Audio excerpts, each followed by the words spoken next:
Chapter 11. Lucy Westernra's Diary. The 12th of September. How good they all are to me. I quite love that dear Dr. Van Helsing. I wonder why he was so anxious about these flowers. He positively frightened me. He was so fierce. And yet he must have been right, for I feel comfort from them already.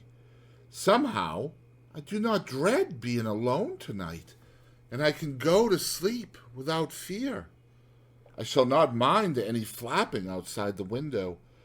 Oh, the terrible struggle that I have had against sleep so often of late, the pain of the sleeplessness, or the pain of the fear of sleep, with such unknown horrors as it has for me. How blessed are some people whose lives have no fears, no dreads, to whom sleep is a blessing that comes nightly and brings nothing but sweet dreams. Well, here I am tonight, hoping for sleep and lying like Ophelia in the play, with virgin krantz and maiden struments. I never liked garlic before, but tonight it is delightful. There is peace in its smell. I feel sleep coming already. Good night, everybody. Dr. Seward's Diary. The 13th of September. Called at the Berkeley and found Van Helsing, as usual, up to time. The carriage ordered from the hotel was waiting. The professor took his bag, which he always brings with him now. Let all be put down exactly. Van Helsing and I arrived at Hillingham at 8 o'clock. It was a lovely morning. The bright sunshine and all the fresh feeling of early autumn seemed like the completion of nature's annual work. The leaves were turning to all kinds of beautiful colors, but it had not yet begun to drop from the trees. When we entered, we met Mrs. Westernra coming out of the morning room. She is always an early riser. She greeted us warmly and said, "You will be glad to know that Lucy is better. The dear child is still asleep. I looked into her room and saw her, but did not go in, lest I should disturb her." The professor smiled and looked quite jubilant. He rubbed his hands together and said, "Aha! I thought I had diagnosed the case. My treatment is working." To which she answered, "You must not take all the credit to yourself, doctor. Lucy's state this morning is due in part to me." "How do you mean, ma'am?" asked the professor. "Well, I was anxious about the dear child in the night and went into her room. She was sleeping soundly, so soundly that even my coming did not wake her, but the room was awfully stuffy.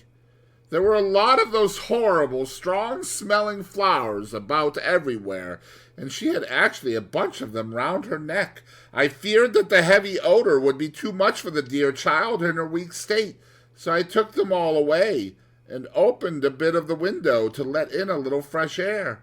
You will be pleased with her, I am sure." She moved off into her boudoir, where she usually breakfasted early. As she had spoken, I watched the professor's face and saw it turn ashen gray. He had been able to retain his self-command whilst the poor lady was present, for he knew her state and how mischievous a shock would be. He actually smiled on her as he held open the door for her to pass into her room. But the instant she had disappeared, he pulled me, suddenly and forcibly, into the dining room and closed the door. Then, for the first time in my life, I saw Van Helsing break down. He raised his hands over his head in a sort of mute despair, and then beat his palms together in a helpless way. Finally, he sat down on a chair, and putting his hands before his face, began to sob, with loud, dry sobs that seemed to come from the very racking of his heart. Then he raised his arms again, as though appealing to the whole universe. "God! God! God!" he said. "What have we done? What has this poor thing done, that we are so sore beset? Is there fate amongst us still, sent down from the pagan world of old, that such things must be, and in such way. This poor mother, all unknowing, and all for the best as she think, does such thing as lose her daughter body and soul. And we must not tell her. We must not even warn her, or she die, and then both die. Oh, how we are beset! How are all the powers of the devils against us? Suddenly he jumped to his feet. Come, he said. Come, we must see and act. Devils or no devils, or all the devils at once, it matters not. We fight him all the same. He went to the hall door for his bag, and together we went up to Lucy's room. Once again, I drew open the blind, whilst Van Helsing went towards the bed. This time he did not start as he looked on the poor face with the same awful, waxen pallor as before. He wore a look of stern sadness and infinite pity. As I expected, he murmured, with that hissing inspiration of his which meant so much. Without a word he went and locked the door, and then began to set out on the little table the instruments for yet another operation of transfusion of blood. I had long ago recognized the necessity and begun to take off my coat, but he stopped me with a warning hand. No, he said. Today you must operate. I shall provide. You are weakened already. As he spoke, he took off his coat and rolled up his shirt sleeve. Again the operation.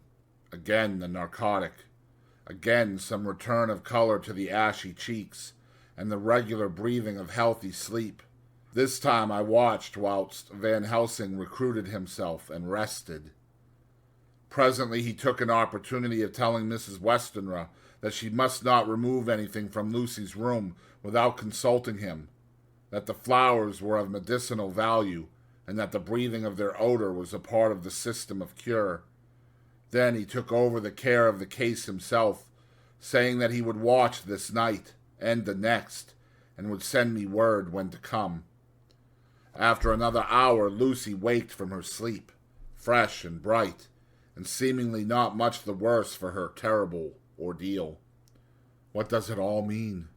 I am beginning to wonder if my long habit of life amongst the insane is beginning to tell upon my own brain.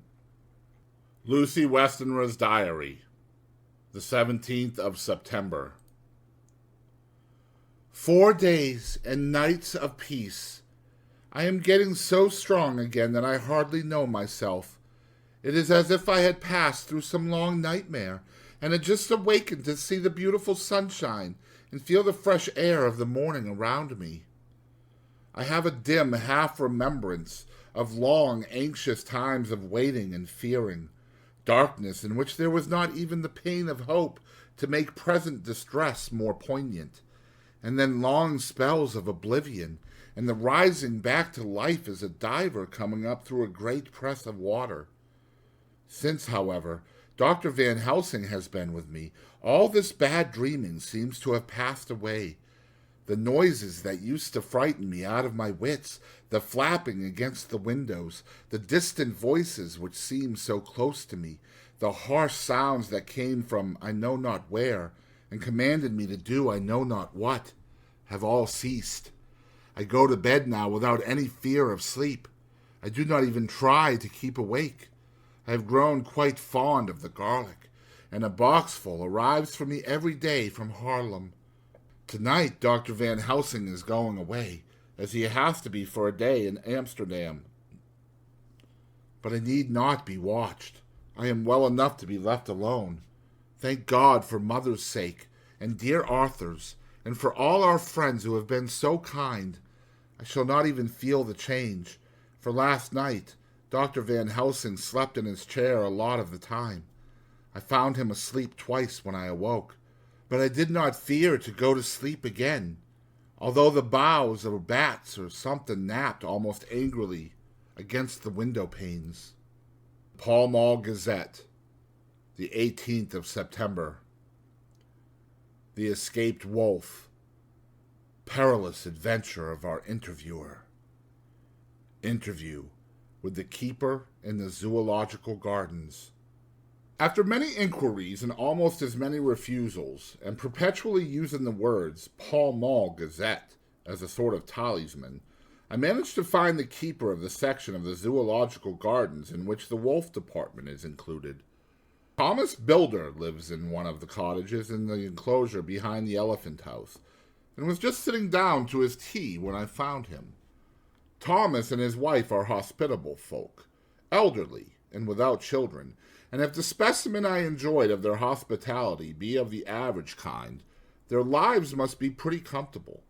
The keeper would not enter on what he called business until the supper was over, and we were all satisfied. Then, when the table was cleared and he had lit his pipe, he said, "Now, sir, you can go on and arsk me what you want. You'll excuse me for refusing to talk of professional subjects afore meals. I gives the wolves and the jackals and the hyenas in all our section their tea before I begins to arsk them questions." "How do you mean, ask them questions?"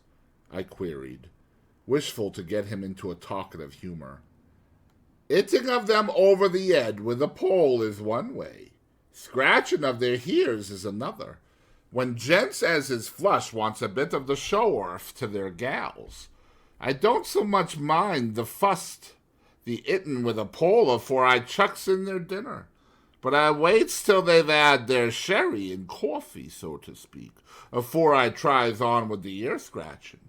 Mind you," he added philosophically, "there's a deal of the same nature in us as in them there animals. Here's you a-comin' and arskin' of me questions about my business, and I that grumpy like that only for your blooming arf-quid I'd have seen you blowed fust 'fore I answered. Not even when you arsked me sarcastic like if I'd like you to arsk the superintendent if you might arsk me questions. Without offense, did I tell you to go to hell?" "You did."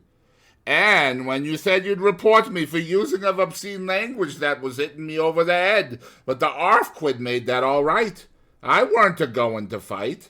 So I waited for the food, and did with my owl as the wolves and lions and tigers does.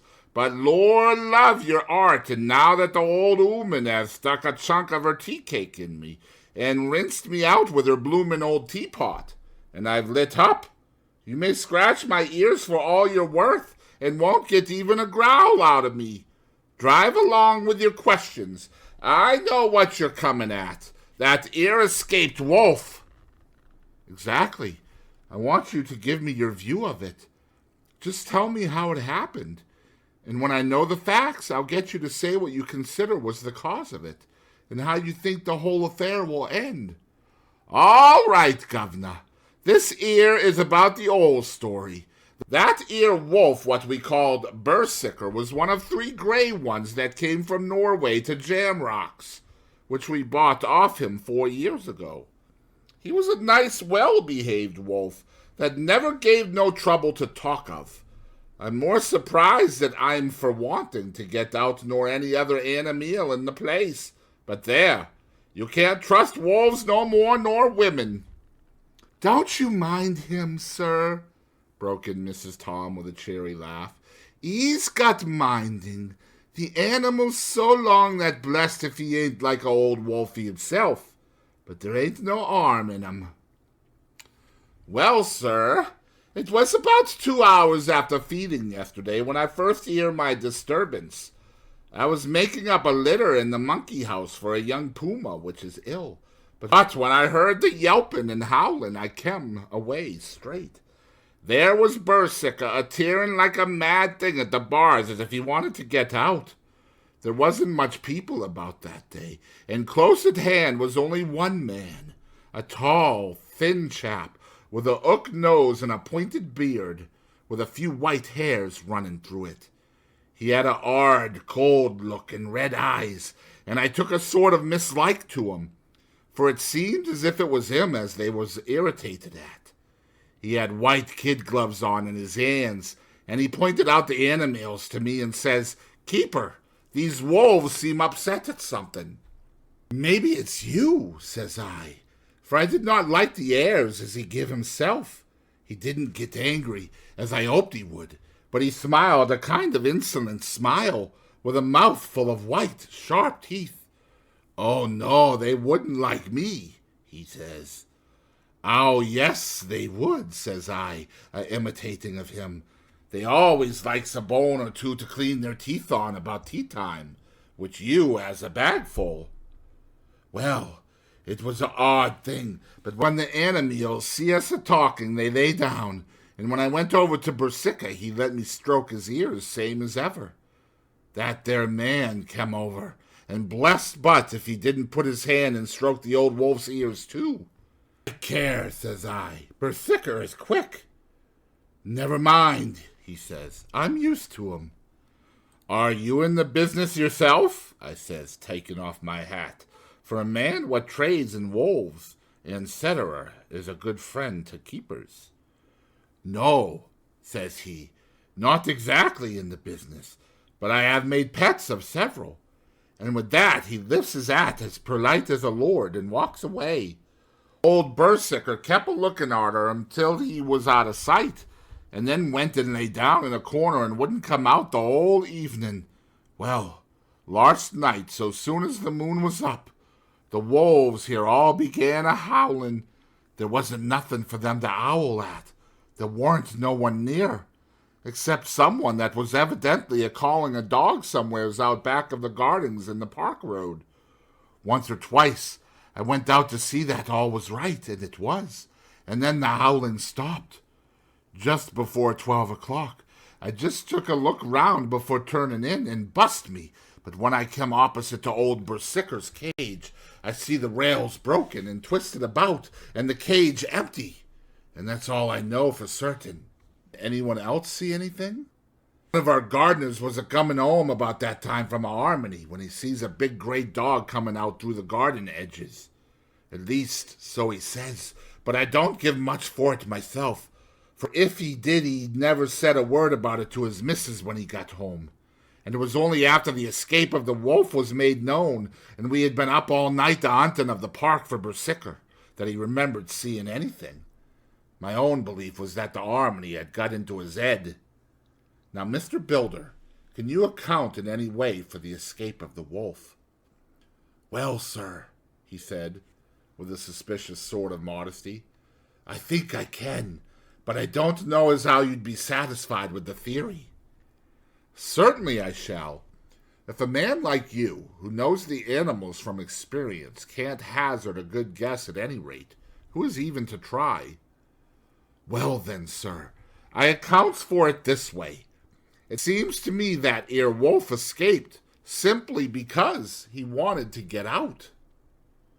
From the hearty way that both Thomas and his wife laughed at the joke, I could see that it had done service before, and that the whole explanation was simply an elaborate sell. I couldn't cope in badinage with the worthy Thomas, but I thought I knew a surer way to his heart. So I said, "Now, Mr. Builder, we'll consider that first half sovereign worked off, and this brother of his is waiting to be claimed when you've told me what you think will happen.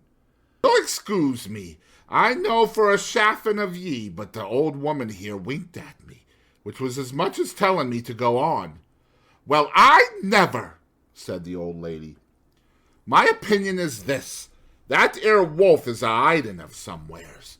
The gardener Watt didn't remember said he was a-galloping northward faster than a horse could go, but I don't believe him, for, yer see, sir, wolves don't gallop no more nor dogs does. They not being built that way. Wolves is fine things in a story-book, and I dessay when they gets in packs and does be chivvying something that's more feared than they, is they can make a devil of a noise and chop it up, but whatever it is. But, Lord bless you, in real life a wolf is only a low creature, not half so clever or bold as a good dog, and not half a quarter so much fight in him. This one ain't been used to fighting or even to providing for hisself, and more like he's somewhere round the park a-hiding and a-shivering of, and if he thinks at all, wondering where he is to get his breakfast from. Or maybe he's got down some area and is in a coal cellar. My eye! Won't some cook get a rum start when she sees his green eyes a-shining at her out of the dark? If he can't get food, he's bound to look for it, and mayhap he may chance to light on a butcher shop in time. If he doesn't, and some nursemaid goes a-walking orf with a soldier, leaving of the infant in the perambulator, well, then I shouldn't be surprised if the census is one babby the less. That's all. I was handing him the half-sovereign when something came bobbing up against the window. Mr. Builder's face doubled its natural length with surprise. "God bless me," he said, "if there ain't old Bursicker come back by hisself." He went to the door and opened it, a most unnecessary proceeding, it seemed to me. I have always thought that a wild animal never looks so well as when some obstacle of pronounced durability is between us. A personal experience has intensified rather than diminished that idea. After all, however, there is nothing like custom, for neither Builder nor his wife thought any more of the wolf than I should of a dog. The animal itself was as peaceful and well-behaved as that father of all picture wolves, Red Riding Hood's quondam friend, whilst moving her confidence in masquerade. The whole scene was an unutterable mixture of comedy and pathos. The wicked wolf that for half a day had paralyzed London and set all the children in the town shivering in their shoes was there in a sort of penitent mood, and was received and petted like a sort of vulpine prodigal son. Old Builder examined him all over with most tender solicitude, and when he had finished with his penitent, said, "There! I knew the poor old chap would get into some kind of trouble. Didn't I say it all along? Here's his head all cut and full of broken glass. He's been a-getting over some bloomin' wall or other. It's a shame some people are allowed to top their walls with broken bottles. This 'ere's what comes of it. Come along, Bursicker." He took the wolf, locked him up in a cage with a piece of meat that satisfied, in quantity at any rate, the elementary conditions of the fatted calf, and went off to report. I came off too, to report the only exclusive information that is given today regarding the strange escapade at the zoo. Dr. Seward's Diary, the 17th of September. I was engaged after dinner in my study posting up my books, which, through press of other work and the many visits to Lucy, had fallen sadly into arrear. Suddenly the door was burst open, and in rushed my patient, with his face distorted with passion. I was thunderstruck, for such a thing as a patient getting of his own accord into the superintendent's study is almost unknown. Without an instant's pause, he made straight at me. He had a dinner knife in his hand, and as I saw he was dangerous, I tried to keep the table between us. He was too quick and too strong for me, however, for before I could get my balance, he had struck at me and cut my left wrist rather severely. Before he could strike again, however, I got in my right, and he was sprawling on his back on the floor. My wrist bled freely, and quite a little pool trickled on to the carpet. I saw that my friend was not intent on further effort, and occupied myself binding up my wrist, keeping a wary eye on the prostrate figure on the ground. When the attendants rushed in, and we turned our attention to him, his employment positively sickened me. He was lying on his belly on the floor, licking up, like a dog, the blood which had fallen from my wounded wrist. He was easily secured, and to my surprise, went with the attendants quite placidly, simply repeating over and over again, "The blood is the life! The blood is the life!" I cannot afford to lose blood just at present. I have lost too much of late for my physical good, and then the prolonged strain of Lucy's illness and its horrible phases is telling on me. I am overexcited and weary, and I need rest. Rest. Rest. Happily, Van Helsing has not summoned me, so I need not forego my sleep. Tonight I could not well do without it. Telegram. Van Helsing, Antwerp, to Seward, Carfax, the 17th of September. Do not fail to be at Illingham tonight. If not watching all the time frequently, visit and see that flowers are as placed. Very important. Do not fail. Shall be with you as soon as possible after arrival.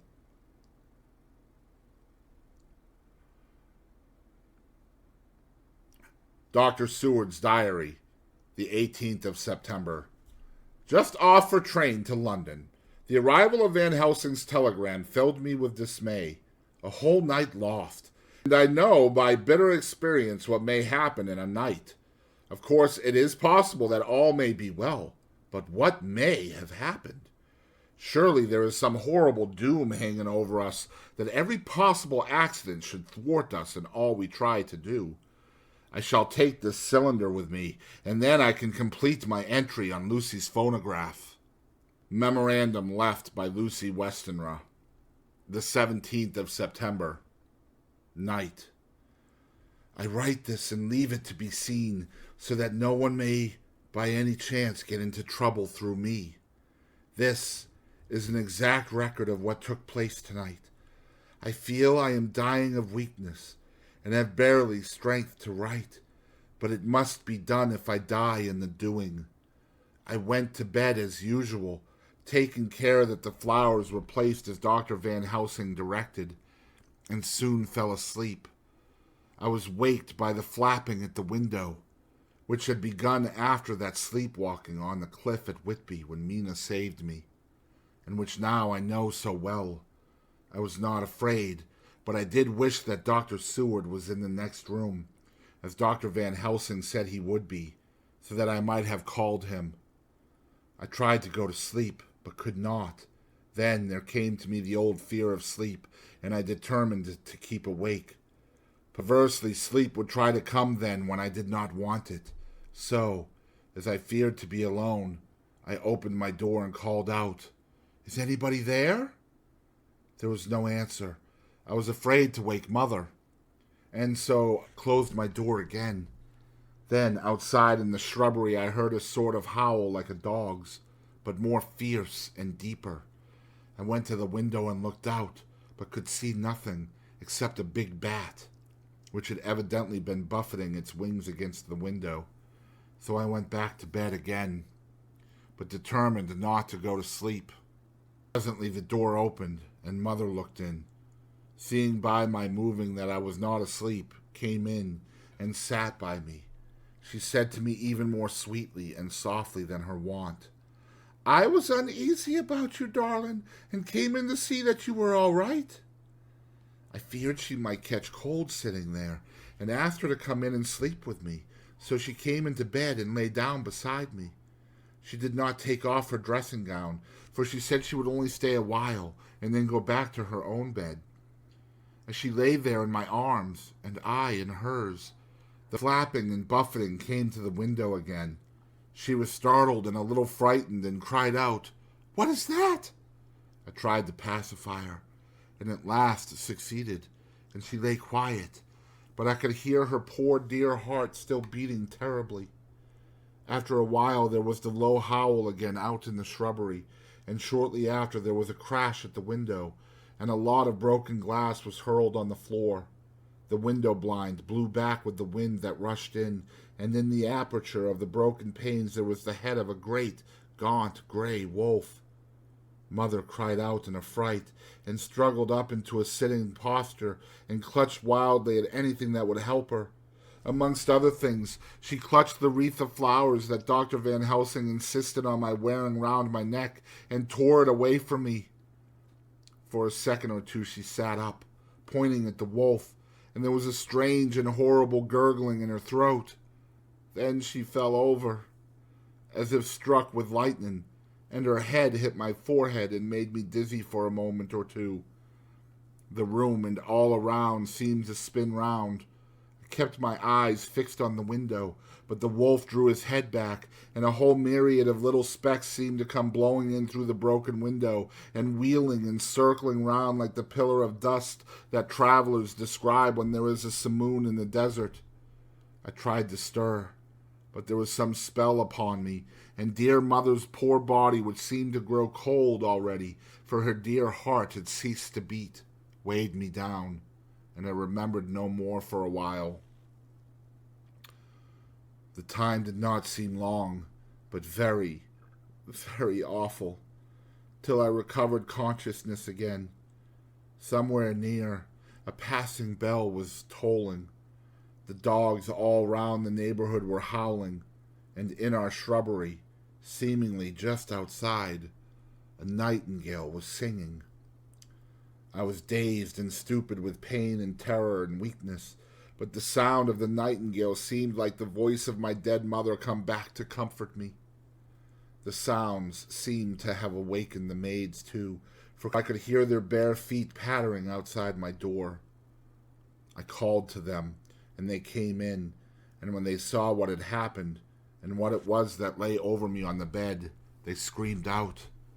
The wind rushed in through the broken window, and the door slammed to. They lifted off the body of my dear mother and laid her, covered up with a sheet, on the bed after I had got up. They were all so frightened and nervous that I directed them to go to the dining room and have each a glass of wine. The door flew open for an instant and closed again. The maids shrieked, and then went in a body to the dining room, and I laid what flowers I had on my dear mother's breast.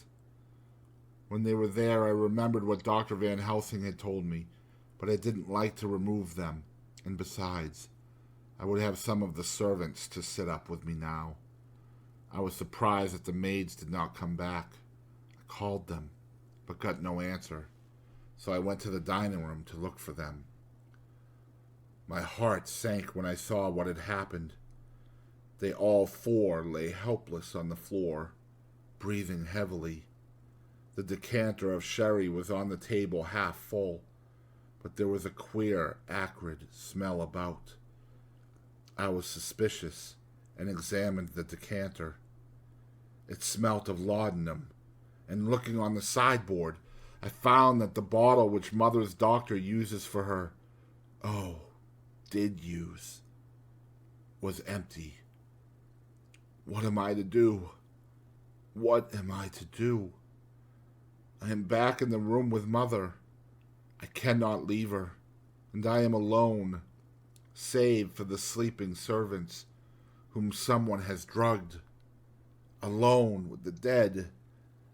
I dare not go out, for I can hear the low howl of the wolf through the broken window. The air seems full of specks, floating and circling in the draught from the window, and the lights burn blue and dim. What am I to do? God shield me from harm this night. I shall hide this paper in my breast, where they shall find it when they come to lay me out. My dear mother gone. It is time that I go too.